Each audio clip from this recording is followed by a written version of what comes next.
everyone, it's Miss Billings, and today we are going to be talking about stories, plays, and poems. I'm going to tell you a little bit of information about each of these. It will help you identify each of them. Let's get started. So the first thing we're going to talk about today is parts of a story. And there are three major parts of the story that you need to be looking for. You need to be looking for characters. That's who the story is about. Also, you need to be looking for the setting. That's the when and the where, the time and the place that the story happens. And then the last part is the plot. Now, this is the most important part. It includes the beginning, the middle, and the end. They are in sequence because you can't get them out of order. You can't have the last thing happen first. So you must keep them in order. You've got to have the beginning of the story, rise to the middle, which is most of the time where the action or the climax is, and then it falls down to a resolution at the end.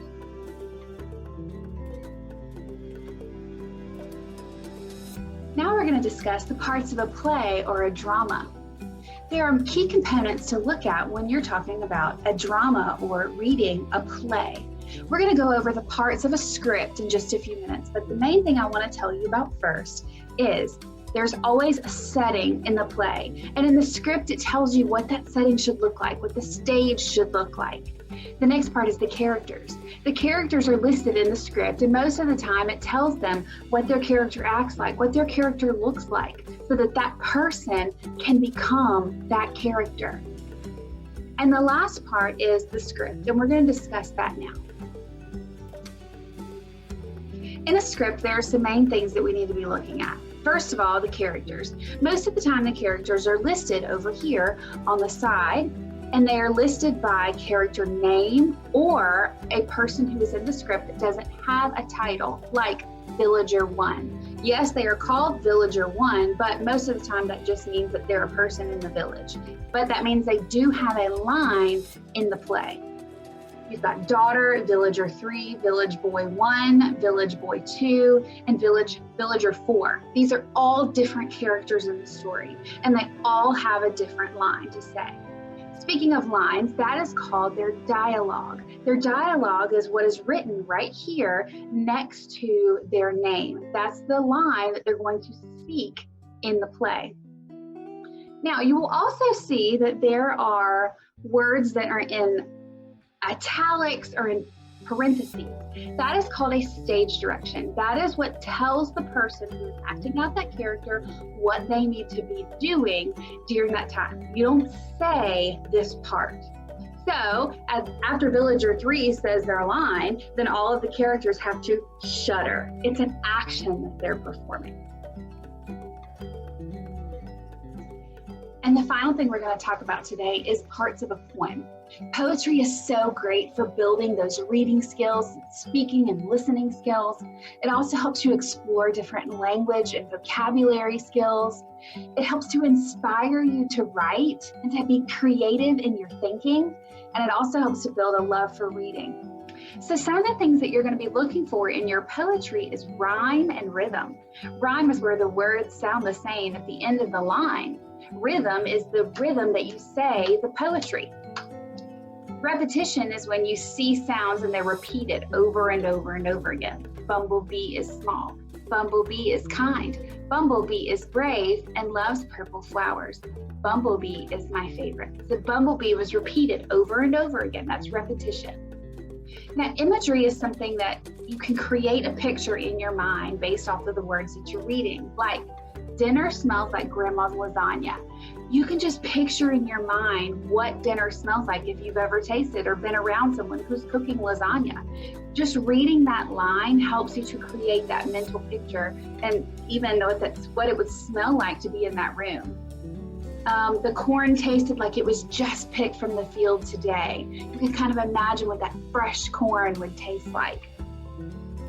All right, another thing that you need to look for are similes and metaphors. Now, you'll get into more of these later when you talk about figurative language. However, this is just a little synopsis of the things that you're going to be looking for in your poetry. So one of those is a simile, and a simile compares two things using like or as. So he was as slow as a snail. A metaphor compares two things which you do not use like or as. The garden was a rainbow of colors. So you're comparing a garden to a rainbow of colors. The flowers were candy to my eyes. You're saying the flowers were as colorful as candy. All right, alliteration is another form that you can use in poetry. It's where all of the sounds at the beginning are the same. For, friends, found, free, food. All of those start with F or FR. So the F sound is the alliteration. It's the saying it over and over again. Now, you also could have an onomatopoeia. These are my favorite because they're the words that sound like the word that you're saying. So it's like a sound effect. Chirp, chirp, cheep went the birds. So it's almost like you can hear that sound. Boom, pop, sizzle. Those are all onomatopoeias. I like to refer to them as sound effects. You can hear them when you say them. And the last one we're going to talk about today, and the one we're going to discuss when we read our poem, is personification. It's giving non-human things human-like characteristics. Now, this is one that I see we get kind of confused, but you really shouldn't, because when you think about it, it's one of the easiest ones to recognize. The cat and dog read their book quietly. Well, we know that cats and dogs can't read, but in this sentence, it's giving them the human characteristic of being able to read. So now we're going to go read this poem called The Little Plant, and you're going to see some personification in this. So let's try to find it. The Little Plant. In the heart of a seed buried deep, so deep, a tiny plant lay fast asleep. Wake, said the sunshine, and creep to the light. Wake, said the voice of a raindrop bright. The little plant heard, and it rose to see what the wonderful outside world might be. All right, so we know that plants are not humans. We also know that the sun and raindrops are not humans. But in this poem, they're given human characteristics, like being able to speak or being able to sleep. And the raindrops are telling the plant that they need to wake up.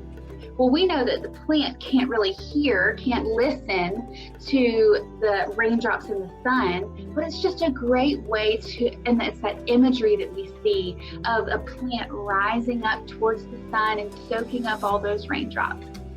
So I love this little poem because it really helps us to see the personification of a non-human character in the plant acting like a human character by being asleep and raising up towards the sun.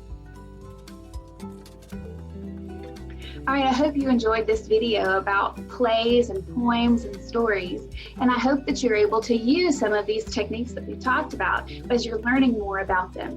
I'll see you soon.